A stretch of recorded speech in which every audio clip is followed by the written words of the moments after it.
చెట్టుకున్న ఉసిరికాయలు కోసి శుభ్రంగా కడిగి ఉప్పు కారం దంచి పెట్టి దాంట్లో తింటూ ఉంటే మరి సూపర్ అంటే సూపర్. ఇది చాలా మందికి నచ్చుతుంది కూడా. ఇలాగా అలాంటి చెట్టుకి ఒక కథ ఉంది చూడండి.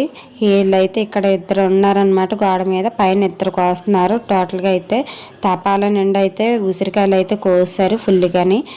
అయితే ఈ చెట్టుకి ఒక కథ ఉందన్నాను కదా. ఆ కథ ఏంటంటే పక్కింటి చెట్టు అండి, అది నా చెట్టు కాదు. విత్తనం అయితే వాళ్ళు వేశారు, ఫలితం మాది. నీరు వాళ్ళు పోస్తారు, తినేదైతే మేము.